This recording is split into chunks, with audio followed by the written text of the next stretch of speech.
가드에 알리지 말며 도무지 울지 말지어다. 내가 베들레아브라에서 티끌에 굴렀도다. 사빌 주민아, 너는 벗은 몸에 수치를 무릅쓰고 나갈지어다. 사난 주민은 나오지 못하고 베데셀이 애곡하여 너희에게 의지할 곳이 없게 하리라.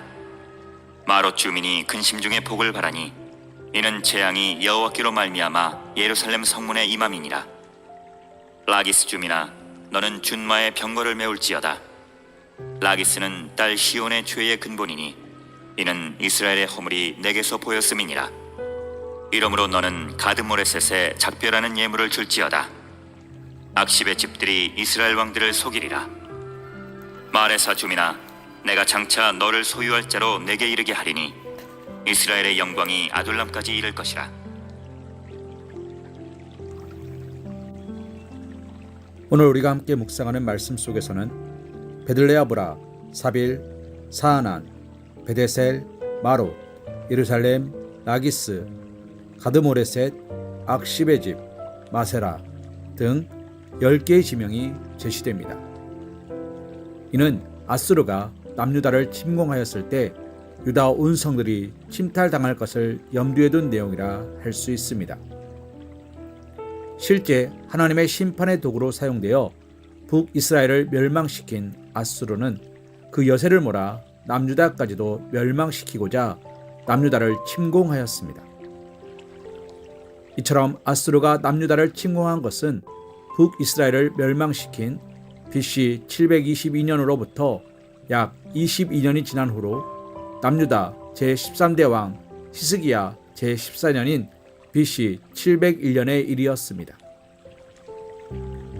당시 아수르 왕 사네립은 유다의 46개 성을 순식간에 회파하고 마지막으로 예루살렘 성을 포위하였습니다.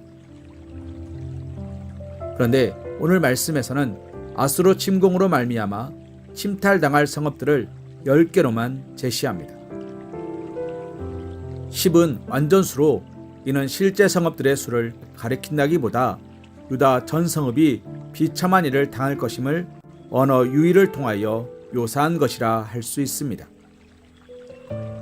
이와 관련하여 우리가 한 가지 상기해야 할 사실이 있습니다. 이는 본문의 유다 성읍들로 제시된 모든 곳이 하나도 예외 없이 하나님께서 축복의 기업으로 선민들에게 베푸신 은혜의 산물이란 사실입니다.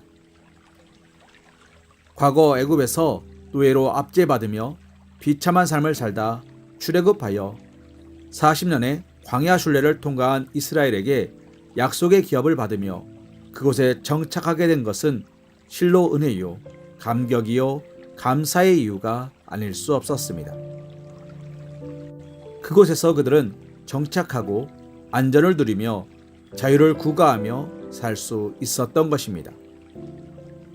아울러 그곳에서 그들이 하나님과 바른 관계를 맺으며 순종하는 삶을 산다면 누구도 그들을 해하거나 상하지 못하게 하는 안전과 평화, 그리고 번영과 영광, 형통까지도 기대하며 살 수 있었습니다. 그런데 바로 그처럼 약속의 기업으로 제시된 땅들이 처절하게 통곡해야 할 슬픔의 땅, 수치를 당하며 자유를 박탈당한 땅, 어떤 희망도 기대도 가질 수 없는 불모지, 재앙이 임하여 버리고 신속히 도주해야 할 땅, 강탈을 당하는 곳, 불안과 위기가 가득한 땅으로 변모할 것임을 제시하고 있는 것입니다. 이러한 내용은 장차 대적들의 침공으로 말미암아 선민들에게 주어진 약속의 땅, 약속의 기업이 얼마나 철저히 짓밟힐 약속의 기업이 얼마나 철저하게 짓밟힐 것인지, 그로 말미암아 선민들이 얼마나 처절한 고통을 당할 것인지를 암시하는 것이라 할 수 있습니다.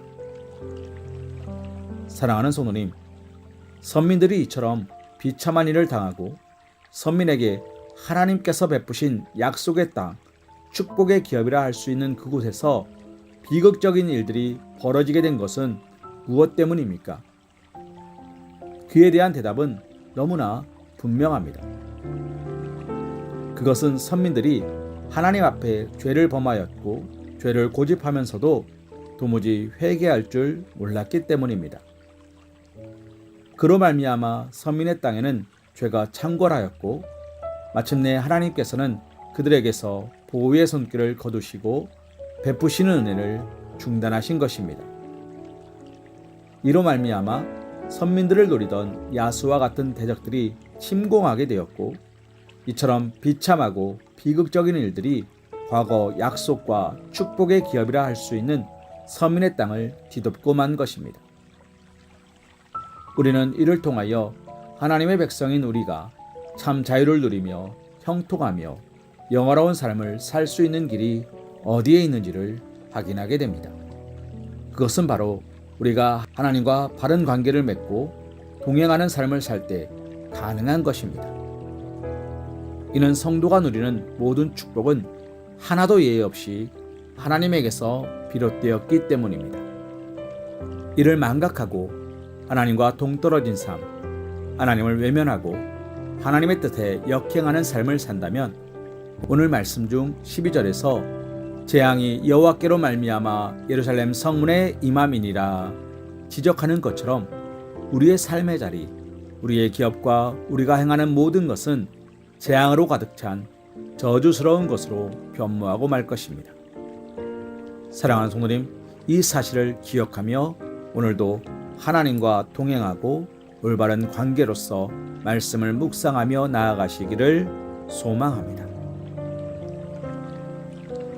열왕기하 18장 7절 말씀으로 오늘의 말씀 묵상을 이어갑니다. 여호와께서 그와 함께 하심에 그가 어디로 가든지 형통하였더라. 저가 아수르 왕을 배반하고 섬기지 아니하였고. 아멘.